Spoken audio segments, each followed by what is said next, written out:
روزہ ہوا؟ حالانکہ 14-15 گھنٹے روزہ رکھا تھا لیکن وہ نہیں ہوا. کیوں نہیں ہوا؟ اس لیے نہیں ہوا کہ ابھی اللہ کا حکم کھانے کے لیے نہیں آیا تھا. اس واسطے وہ روزہ اللہ کے حکم کے مطابق نہیں ہوا, روزہ ضائع چلا گیا. اب اگر کوئی شخص اس کے اوپر فلسفہ نکالے, کوئی اس کی فلسفی تلاش کرے, اس کی لاجک کیا ہوئی, تو لاجک سوائے اس کے کچھ نہیں ہے کہ یہ بتلانا ہے, اس بات کی ٹریننگ دینی ہے کہ جس لمحے ہمارا حکم جو حکم آ جائے تمہارا کام یہ ہے کہ اس کی اتباع کرو, اس کو مانو, اس کے اوپر عمل کرو. وہ کرو گے تو بندے ہو اللہ کے, اور اگر وہ نہیں کرو گے تو بندگی کے خلاف ہے, تمہاری زندگی کے مقصد کے خلاف ہے. اور سنیے, آپ نے یہ بات سنی ہوگی اور ہر روزے دار تقریباً جانتا ہے یہ بات کہ جب افطار کا وقت ہو جائے گا, روزے کے افطار کا وقت ہو جائے گا, اس کے بعد حکم یہ ہے, سنت یہ ہے کہ جلد از جلد افطار کرو, دیر نہ کرو افطار کرنے میں, جلدی سے جلدی کرو. اسی لیے حدیث میں اس کی تاکید فرمائی گئی ہے کہ جب افطار کا وقت آئے تو جلدی افطار کرو, دیر نہ کرو. چاہے پانی پی لو, ایک کھجوری کھا لو, لیکن افطار جلدی کرو. اب یہ عجیب بات ہے کہ ایک طرف تو کہا جا رہا تھا کبھی کھاؤ نہیں پیو نہیں, لیکن جب افطار کا وقت آئے تو جلدی کھاؤ جلدی پیو. یہ اگر کھانا اور پینا, ہم کھانے سے روکنا مقصود تھا, بھوکا پیاسا رکھنا مقصود تھا, تو بھائی تھوڑا سا اور اگر بھوکا پیاسا رہ جائے تو کیا خرابی, اور بھی اچھی بات معلوم ہوتی ہے بظاہر کہ اللہ کے لیے کچھ اور دیر. لیکن کیوں بتلانا یہ مقصود ہے کہ نہ تمہیں کھانا رکھنے میں کوئی اجر ہے, نہ تمہارا کھانا کوئی مقصود ہے, نہ بھوکا رہنا مقصود ہے. اصل مقصود یہ ہے کہ ہمارے حکم کو مانو. ہمارا حکم جب تک تھا کہ کھانا مت کھاؤ, جب ہمارا حکم آ گیا کہ کھاؤ تو اب کھانا تمہارے لیے ضروری ہو گیا, اب جلد از جلد کھاؤ. اور اسی لیے صوم الوصال حدیث میں آتا ہے کہ نبی کریم سرور دو عالم صلی اللہ علیہ وسلم کی خصوصیت تھی کہ آپ مسلسل روزے رکھتے تھے, یعنی ایک روزہ بھی ختم نہیں ہوا دوسرا روزہ شروع ہو گیا, رات کو بھی روزہ, اگلے دن بھی روزہ. لیکن صحابہ کرام کو منع کر دیا, تمہارے لیے جائز ہے, تم مت رکھو. کیوں؟ تمہارے لیے حکم یہ ہے کہ جب افطار ہو جائے تو افطار ہوتے ہی تم اللہ کے حکم کے مطابق کھانا شروع کر دو. تو نہ کھانے میں کچھ رکھا ہے, نہ بھوکا رہنے میں کچھ رکھا ہے, جو کچھ ہے ہمارے حکم کی تعمیل میں ہے, ہمارا حکم ماننے میں ہے. یہ مسئلہ بھی آپ نے سنا ہوگا, اور حدیث میں اس کا بھی ذکر آیا ہے کہ حضور اقدس سرور دو عالم صلی اللہ علیہ وسلم کی سنت یہ تھی, اور آپ نے اس کی ترغیب بھی دی ہے, سحری دیر سے کھاؤ, سحری دیر سے کھاؤ.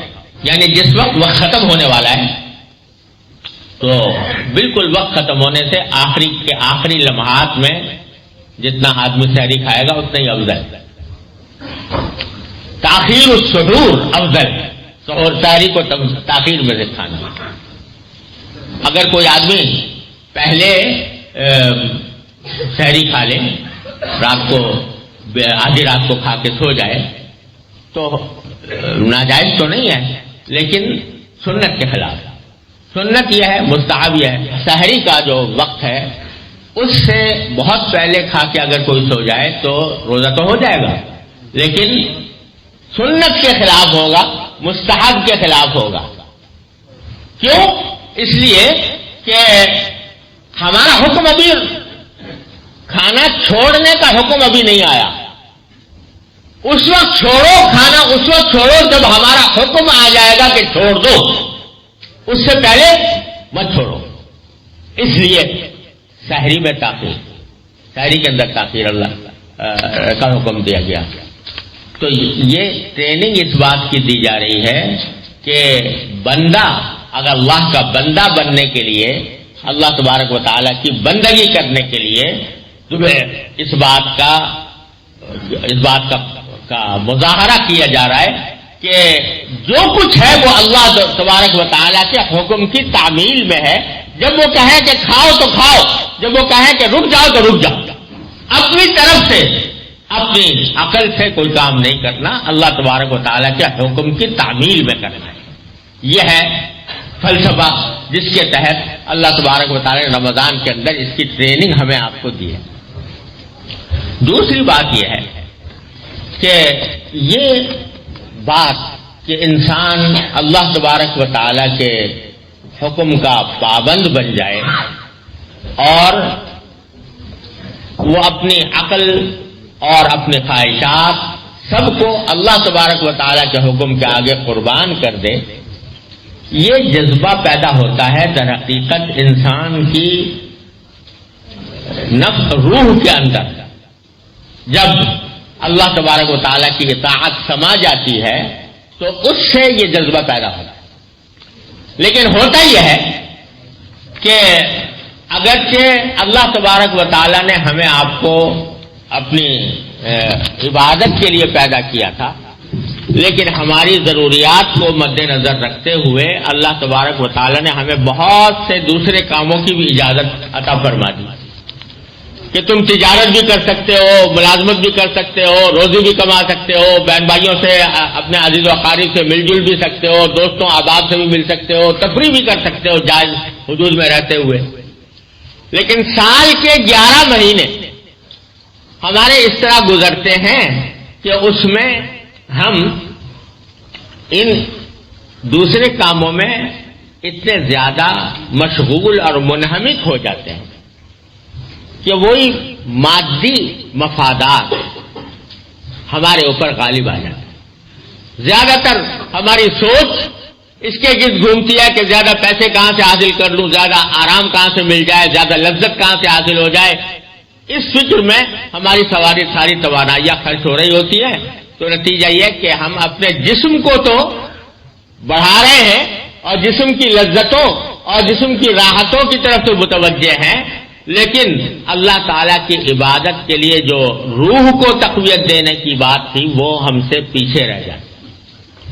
تو رمضان کا مہینہ اللہ تبارک و تعالیٰ نے اس لیے بھیجا ہے ہمارے آپ کے لیے کہ بھئی سال کے 11 مہینے تم نے اپنے جسم کو تقویت بخشی، اپنے جسم کو پالنے پوسنے میں لگے رہے. اب ایک مہینہ ایسا نکال لو جس میں تمہاری روح کی تربیت ہو، جس میں تمہاری روح پروان چڑھے، جس میں تمہارا تعلق اللہ تبارک و تعالیٰ کے ساتھ مضبوط ہو. یہ مہینہ اس لیے اللہ تبارک و تعالیٰ نے رکھا ہے کہ اس میں آدمی اللہ تبارک و تعالیٰ کے ساتھ اپنے تعلق کو جو سال کے 11 مہینے کی مصروفیات کی وجہ سے دب گیا تھا اس کو ابھارے اور اس کو ابھار کر اللہ تبارک و تعالیٰ کے ساتھ اس کا رشتہ مضبوط کرتا. یہ ایک مہینہ اللہ تبارک و تعالیٰ نے اس لیے لایا.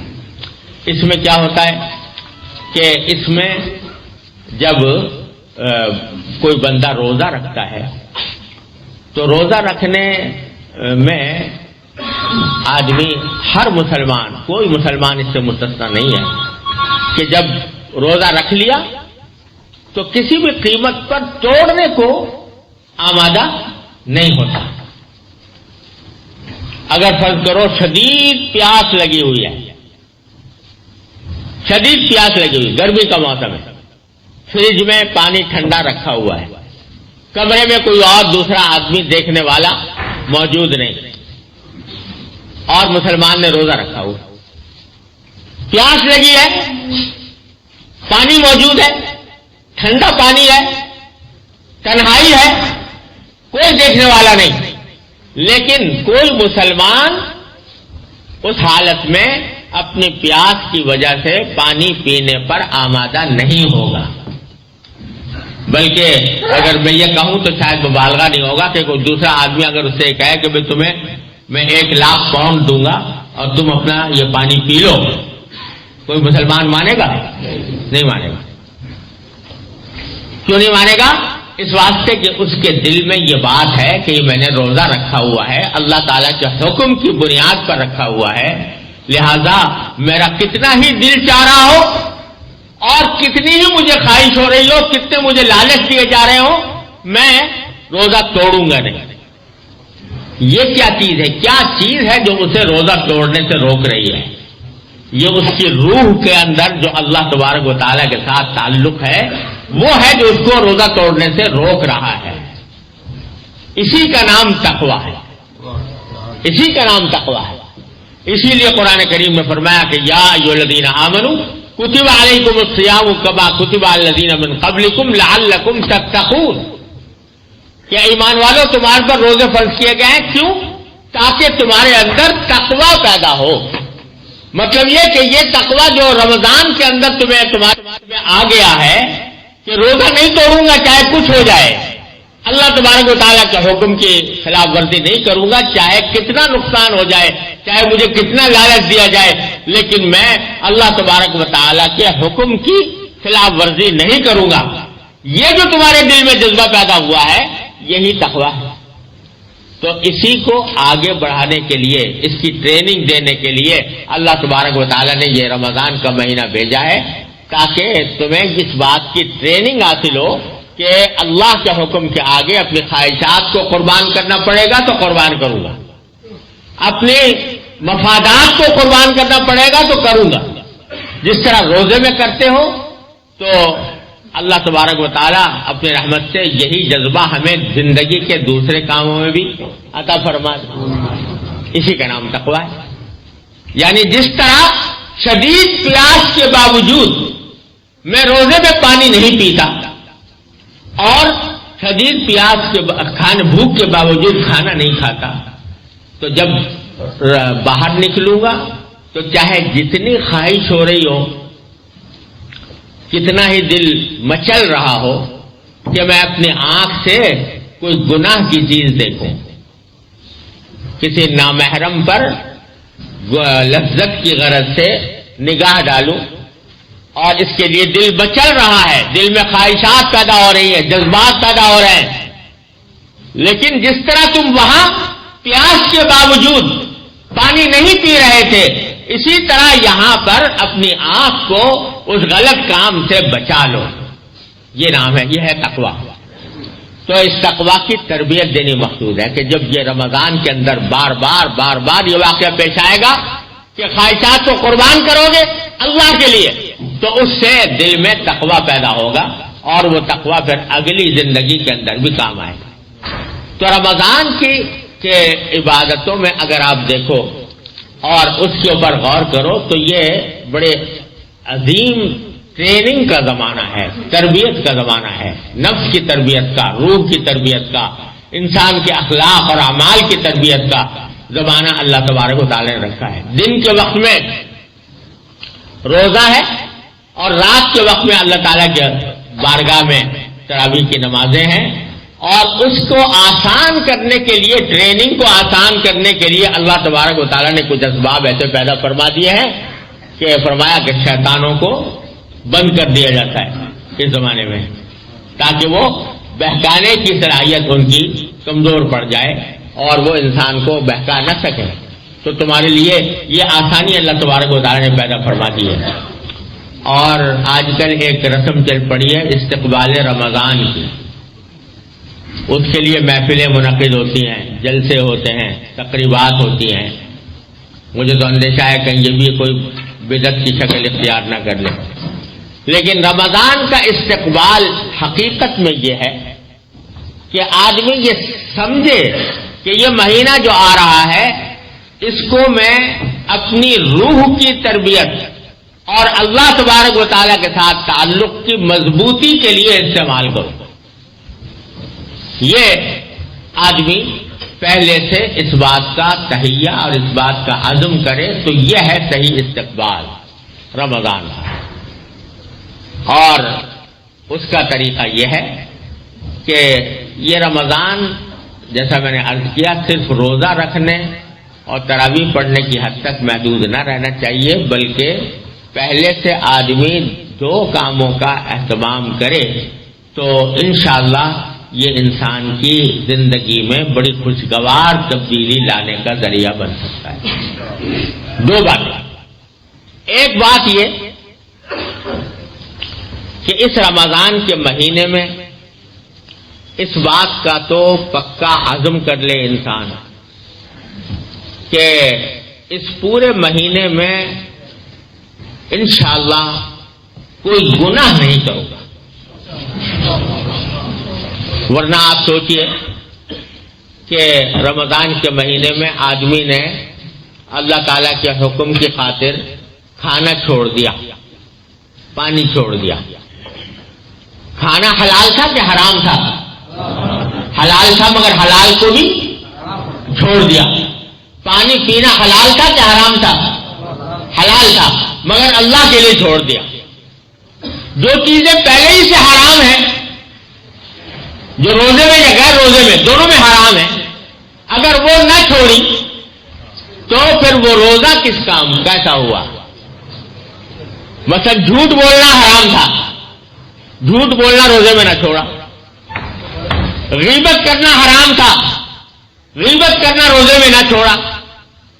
کسی کے اوپر نامحرم پر لذت لینے کی نگاہ غرض سے نگاہ ڈالنا حرام تھا، وہ نہ چھوڑا۔ کسی کو لڑائی کرنا، جھگڑا کرنا، دوسرے کو تکلیف پہنچانا عام حالات میں بھی حرام تھا، وہ نہ چھوڑا۔ تو بھائی جو حلال چیزیں تھیں وہ تو چھوڑ دی رمضان میں، لیکن جو پہلے ہی سے حرام تھی وہ نہ چھوڑی، تو یہ کیسا روزہ ہوا؟ اس سے تقویٰ کیسے حاصل ہوگا؟ تو تقویٰ اس وقت حاصل ہوگا جبکہ حلال چیزیں تو چھوڑی ہیں، حرام چیزیں بھی چھوڑو۔ اس بات کا عزم کرو کہ کم از کم اس رمضان کے مہینے میں آنکھ غلط جگہ نہیں جائے گی، زبان کوئی غلط بات نہیں بولے گی، کان کوئی غلط بات نہیں سنیں گے، اور منہ میں کوئی حرام لقمہ نہیں جائے گا۔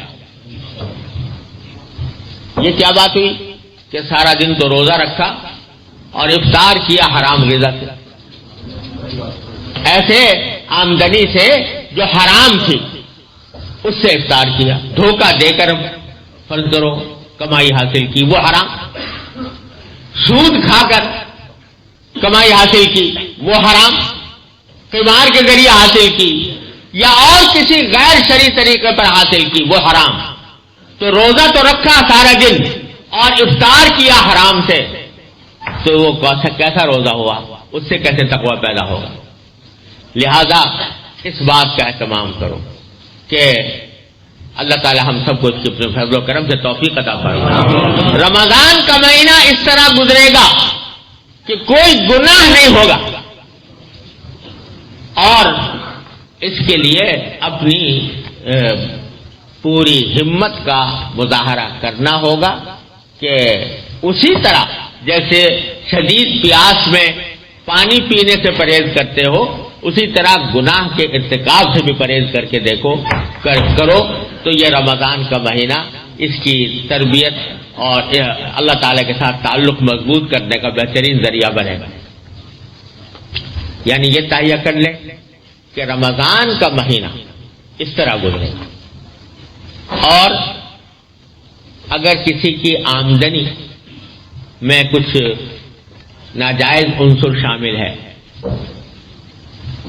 ناپاک ناجائز حرام عنصر شامل ہے، کم از کم یہ طے کر لے کہ رمضان کے مہینے میں میرا جو کھانا ہوگا وہ حلال آمدنی سے ہوگا، چاہے اس کے لیے کسی سے قرض ہی لینا پڑے، لیکن قرض لے کر کھا لوں گا، لیکن حرام چیز نہیں کھاؤں گا، حرام آمدنی کو استعمال نہیں کروں گا۔ یہ اللہ تبارک و تعالیٰ اپنے رحمت سے یہ ہمیں اس کے عزم کی توفیق عطا فرمائے۔ رمضان کا مہینہ اس طرح گزاریں گے، گناہ نہیں۔ ایک بات، دوسری بات یہ کہ رمضان کا مہینہ در حقیقت اس لیے آتا ہے تاکہ ہمارا اللہ تعالیٰ کے ساتھ جو تعلق دنیاوی مشاغل کی وجہ سے ڈسٹرب ہو گیا ہے اس کو بحال کیا جائے، اس کو ریسٹور کیا جائے اور اس کو بہتر طریقے پر اس کے اندر ترقی پیدا کی جائے۔ اس کے لیے دوسرا کام یہ ہے کہ نفلی عبادتیں جو فرض نہیں ہیں، واجب نہیں ہیں، لیکن نفلی عبادتیں عام دنوں سے زیادہ کی جائیں۔ مثلا قرآن کریم کی تلاوت یہ بہترین عبادت ہے، وہ جتنی زیادہ سے زیادہ قرآن کی تلاوت ہو سکے وہ کی جائے۔ اسی طرح بہت سی نفلی نمازیں ایسی ہیں جو عام دنوں میں پڑھنے کی توفیق نہیں ہوتی، تہجد پڑھنے کا موقع نہیں ملتا، لیکن اس وقت رمضان کے اندر یہ طے کر لیں کہ رمضان میں ہم تہجد کا بھی اہتمام کریں گے۔ یعنی اس میں آدمی سحری کھانے کے لیے تو اٹھتا ہی ہے نا، تو تھوڑا سا پہلے اٹھ جائے اور کچھ تہجد کی رکعتیں تہجد کی نیت سے پڑھ لے۔ اشراق تو اوابین یہ جو نفلی نمازیں ہیں ان کا عام دنوں میں اہتمام نہیں ہوتا، تو آدمی یہ سوچ لے کہ میں اس میں زیادہ اہتمام کروں گا۔ تو دو باتیں ہو گئی، ایک گناہوں سے بچنے کا اہتمام، دوسرا نفلی عبادتوں کی کثرت جن میں قرآن کریم کی تلاوت کرے پیری سے جتنا زیادہ ہو سکے۔ حدیث میں رسول کریم صلی اللہ علیہ وسلم کا معمول یہ آیا ہے کہ ہر رمضان میں حضرت جبریل امین علیہ السلام آ کر قرآن کریم کا دور کیا کرتے تھے حضور اقدس صلی اللہ علیہ وسلم، اور جس سال آپ کی وفات ہوئی تو 2 مرتبہ دور کیا اس سال، تو اور پھر بزرگوں کا معمول شروع سے چلا تھا۔ قرآن کریم کو رمضان سے خاص نسبت ہے، تو بزرگوں کا معمول شروع سے چلا آتا ہے کہ رمضان کے مہینے میں قرآن کریم کی تلاوت کی مقدار اپنی معمول کی مقدار سے بہت بڑھا دی جاتی ہے، بڑھا کر تلاوت کرتے ہیں۔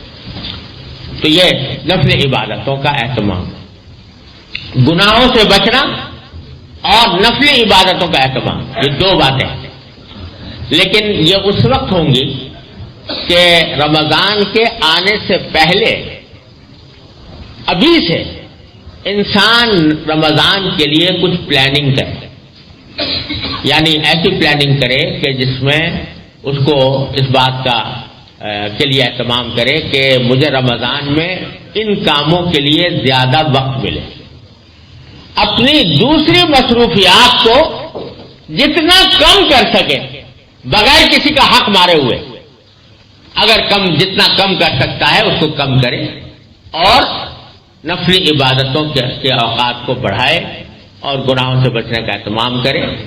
جو مواقع ہوتے ہیں گناہوں میں مبتلا ہونے کے، ان مواقع پر جانے سے پرہیز کرے اور پہلے سے اس کا منصوبہ بنائے کہ رمضان کے مہینے میں میں اپنے شب و روز کے معمولات، میرے دن رات کے معمولات کس طرح ہوں گے، پہلے سے یہ پلاننگ کرے۔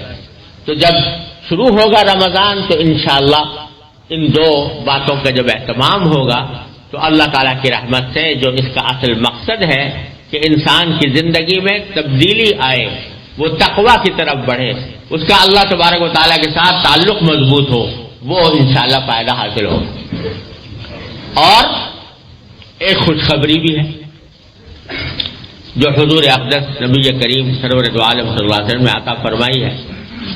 خوشخبری یہ عطا فرمائی ہے کہ آپ نے فرمایا کہ من سلم لہ رمضان سلمت لہ السنہ، یعنی جس شخص کا رمضان سلامتی سے گزر جائے اس کا پورا سال سلامتی سے گزرے گا۔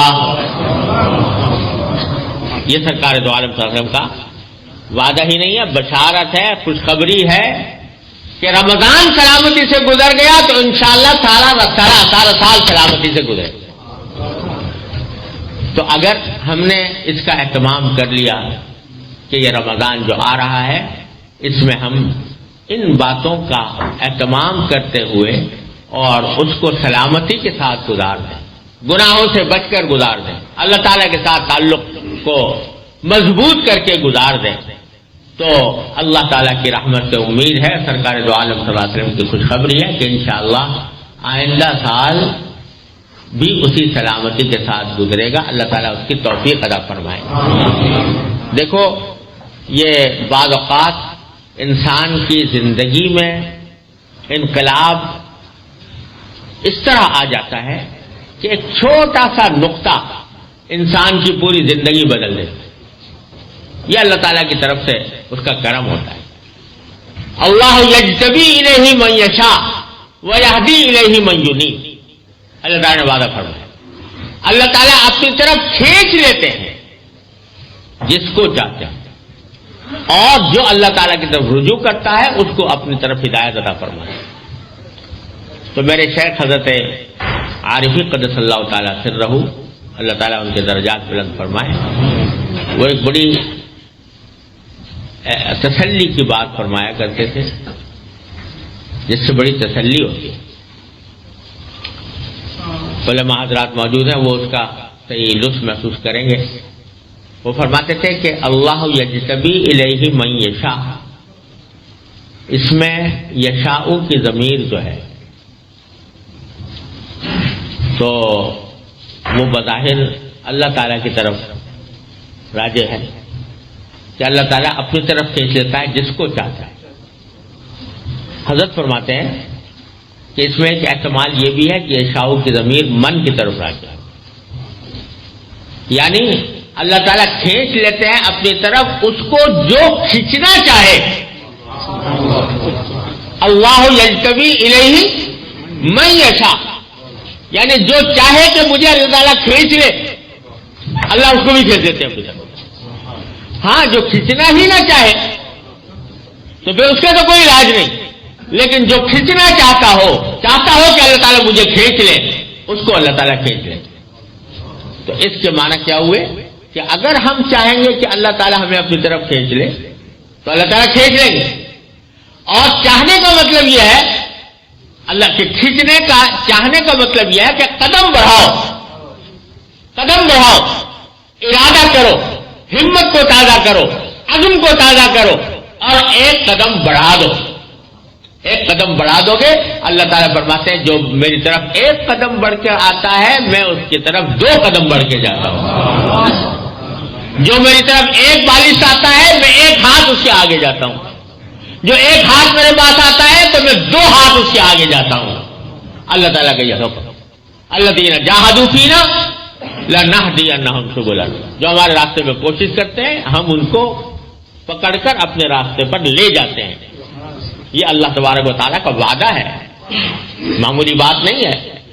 اور حکیم الامت رحمۃ اللہ علیہ حضرت تھانوی رحمۃ اللہ علیہ فرماتے ہیں کہ اس کی کچھ تھوڑی سی نظیر یہ ہے کہ دیکھو ایک جب بچہ ہوتا ہے وہ شروع میں جب چلنا سیکھتا ہے تو چلنا نہیں آتا, ماں باپ اس کو چلانے کی عادت ڈالنا چاہتے ہیں. تو ابھی وہ کھڑا ہونا سیکھا ہے, اس نے چلنا نہیں سیکھا, تو ماں باپ اس کو بلاتے ہیں آؤ, اور وہ ڈرتا ہے آتے ہوئے. اگر آئے گا آگے بڑھے گا تو 1 آدھ قدم بڑھا کر گرنے لگتا ہے, لیکن باپ گرنے نہیں دیتا. جب 1 قدم بڑھاتا ہے تو باپ اس کو گود میں اٹھا کر اس کو گرنے سے روک لیتا ہے. تو حضرت فرماتے ہیں جو شخص اللہ جل جلالہ کی طرف بڑھتا ہے تو اللہ تعالیٰ اس کو گرنے نہیں دیتا, اللہ تعالیٰ گرنے نہیں دیتا, اس کو اٹھا لیتے ہیں. اور جب باپ ایسا کرتا ہے تو اللہ جل جلالہ کی رحمت و شفقت تو باپ سے کہیں زیادہ. لہذا گھبراؤ نہیں, مایوس نہ ہو, اپنے حالات کا جائزہ جب لیتے ہو تو اس میں مایوسی کو راہ نہ دو. اللہ تعالیٰ نے توبہ کا دروازہ کھول رکھا ہے. جب کبھی گرنے لگو اللہ تبارک و تعالیٰ کو پکارو, یا اللہ میں گرنے لگا ہوں مجھے سنبھال لیجیے, اللہ تعالیٰ سنبھال لے. اور اگر پھر بھی گر پڑو تو پکار لو ان کو کہ استغفر اللہ ربی من کل ذنب واتوب الیہ, میں اللہ تعالیٰ سے استغفار کرتا ہوں, توبہ کرتا ہوں, تو اللہ تعالیٰ فوراً معاف فرما دے.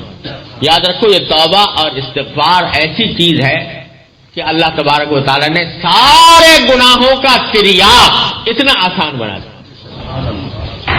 شیطان کو اللہ تعالیٰ نے بے شک پیدا کیا اور انسان کے دل میں نفس بھی رکھ دیا، نفسانی خواہشات بھی رکھ دی جو انسان کو گناہوں کی طرف لے جاتی ہیں، لیکن اللہ جل جلالہ کی رحمت سے یہ بات ناممکن تھی کہ وہ زہر پیدا کرے اور تریاق پیدا نہ کرے۔ تو اللہ تعالیٰ نے جہاں گناہ کا زہر پیدا کیا، شیطان اور نفس پیدا کیا، وہاں اس کا تریاق اتنا آسان اتنا آسان اتنا آسان کر دیا کہ اگر کبھی تمہیں شیطان ڈس لے، یہ نفسانی خواہشات کی وجہ سے گناہ میں مبتلا ہو جاؤ، مایوس نہ ہو، بلکہ میری طرف رجوع کر کے کہہ دو استغفر اللہ ربی من کل ذنب واتوب الیہ۔ جب کہہ دو گے تو سب دھل جائے گا، سب دھل جائے گا۔ اور حضرت حکیم الامت رحمۃ اللہ علیہ فرماتے ہیں کہ توبہ اور استغفار کے ذریعے گناہ کے معاف ہونے کا مطلب یہ ہے کہ وہ گناہ انسان کے نامہ اعمال ہی سے مٹا دیا جاتا ہے، نامہ اعمال ہی میں نہیں رہتا۔ یعنی ایک صورت تو یہ تھی نا کہ لکھ دیا جاتا کہ بھئی یہ گناہ کیا تھا مگر چلو ہم نے معاف کر دیا، وہ فرماتے ہیں لکھا بھی نہیں جائے گا۔ قیامت میں بھی جب نامہ اعمال سامنے آئے گا اس میں اللہ تعالیٰ نہیں اس کو ظاہر نہیں فرمائے گا۔ ایک تو حساب کتاب کے طریقے ہوتے ہیں نا، اکاؤنٹس میں ایک ڈیبٹ ہوتا ہے کریڈٹ ہوتا ہے، تو وہ دونوں ساتھ ساتھ چلتے رہتے ہیں، ڈیبٹ بھی آ رہا ہے کریڈٹ بھی آ رہا ہے، اور آخر میں جا کے ٹوٹل ہو جاتا ہے۔ تو اللہ تعالیٰ کے یہاں یہ ڈیبٹ کریڈٹ نہیں ہے، اللہ تعالیٰ کے یہاں جب کبھی گناہ معاف ہوا تو بس وہ بیلنس شیٹ سے غائب ہو گیا، اس کے اندر باقی نہیں رہا، تاکہ قیامت میں دیکھ کر انسان کو شرمندگی بھی نہ ہو، قیامت میں شرمندگی بھی نہ ہو۔ اللہ تعالیٰ ایسے تواب الرحیم، لہذا گھبراؤ نہیں۔ قل یا عبادی الذین اسرفوا علی انفسہم لا تقنطوا من رحمت اللہ ان اللہ یغفر الذنوب جمیعا۔ کتنے کھلے کھلے لفظ میں اللہ تعالیٰ نے فرمایا، اے وہ لوگوں، میرے وہ بندو جنہوں نے اپنی جانوں پر ظلم کیا ہے، اللہ کی رحمت سے مایوس نہ ہو، یقین رکھو کہ اللہ تعالیٰ سارے گناہوں کو معاف کر دے گا۔ یہ الفاظ ہیں جو قرآن نے کہے، والذین اذا فعلوا فاحشۃ او ظلموا انفسهم ذکروا اللہ فاستغفروا لذنوبہم ومن یغفر الذنوب الا اللہ وَلَمْ يُصِرُّوا عَلَى مَا فَعَلُوا وَهُمْ يَعْلَمُونَ۔ کیا الفاظ استعمال فرمائے ہیں کہ وہ لوگ ہیں کہ جن سے کبھی کوئی بے حیائی کا کام ہو گیا، فَعَلُوا فَاحِشَةً أَوْ ظَلَمُوا أَنفُسَهُمْ، اپنی جانوں پر ظلم کر بیٹھے، ذکر اللہ، تو اس وقت ان کو اللہ یاد آ گیا کہ اللہ مجھ سے غلطی ہو گئی، فَاسْتَغْفَرُوا لِذُنُوبِهِمْ، تو اپنے گناہوں کی انہوں نے مغفرت مانگ لی۔ اور بیچ میں اللہ فرمایا من یغفر الذنوب الا اللہ، اللہ کے سوا کون ہے جو گناہوں کو معاف کرے؟ ولم یصروا علی ما فعلوا، اصرار نہیں کرتے اس پر جو کر گزرے ہیں، اس پر اصرار نہیں کرتے، یعنی سینہ زوری نہیں کرتے، جیسے اللہ بچائے بعض اوقات آدمی کہنے لگتا ہے یہ کیا ہے، یہ ہم سے ہو گیا لیکن یہ تو کوئی بری بات نہیں ہے، اس کو برا ہی نہ مانے آدمی۔ لم یصروا علی ما فعلوا وهم یعلمون، تو پھر اللہ تعالیٰ کے یہاں معافی کا دروازہ چوپٹ کھلا ہوا ہے، چوپٹ کھلا ہے۔ اس واسطے مایوسی کی بات نہیں، اللہ تبارک و تعالیٰ کی طرف رجوع کرنے کی بات ہے۔ جب آدمی قدم بڑھائے گا، توبہ کرے گا، استغفار کرے گا، قدم بڑھائے گا، تین کام، نادم ہو اپنے گناہوں پر، اللہ سے مغفرت مانگے، آئندہ نہ کرنے کا اپنی طرف سے عزم کرے، اور پھر قدم بڑھا دے اللہ تعالیٰ کی طرف۔ تو پھر فرمایا کہ یجتبی الیہ من یشاء، جو چاہتا ہے کہ مجھے کھینچ لیا جائے اللہ تعالیٰ اس کو کھینچ لے۔ تو بھائی یہ ساری خوشخبریاں ہمارے لیے موجود ہیں، اور ان خوشخبریوں کو عمل میں لانے کا بہترین وقت آنے والا ہے، رمضان کا مہینہ۔ اللہ تبارک و تعالیٰ اپنے فضل و کرم سے، اپنے رحمت سے ہمیں اس سے صحیح فائدہ اٹھانے کی توفیق عطا فرمائے۔ ایک گزارش آخر میں یہ کروں گا کہ اسی رمضان کے مہینے میں جو ہمارے عام مسلمان بھائی ہیں وہ کچھ دینی کتابوں کے مطالعے کا بھی اہتمام تھا. جیسے وہ کتابیں جن میں فضائل مذکور ہیں، رمضان مبارک کے حضرت شیخ الحدیث صاحب کی کتابیں فضائل کے اوپر وہ ہیں، یا ایسی کتابیں جس میں نبی کریم سرور عالم صلی اللہ علیہ وسلم کی احادیث کی تشریح ہے، قرآن کریم کی تفسیریں چھپی ہوئی ہیں، ان کے مطالعے کا اہتمام کریں. اپنے گھر والوں کو بھی جمع کر کے قرآن کریم کی تفسیر اور اس کا مطلب سمجھانے کی کوشش کریں. اور صحابہ کرام کے حالات، حیات الصحابہ، حضرت حکیم شیخ الحدیث صاحب، حضرت مولانا یوسف کاندھلوی رحمۃ اللہ علیہ کی حیات الصحابہ ہے.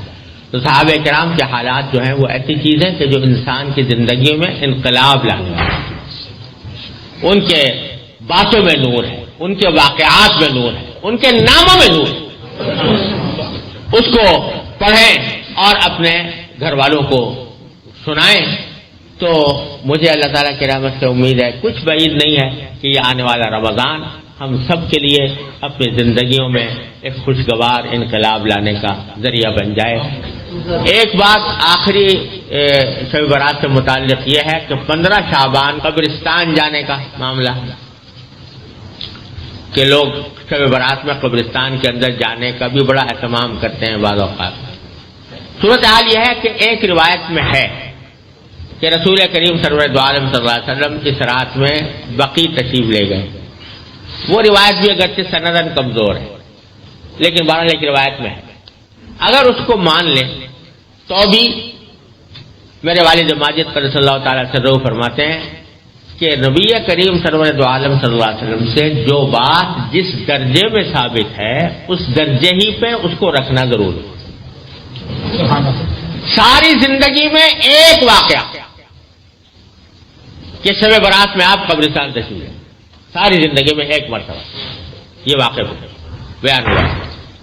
تو میرے والد ماجد پہلے فرمایا کرتے تھے لہذا اس کو کوئی سنت مستمرہ نہیں قرار دینا چاہیے.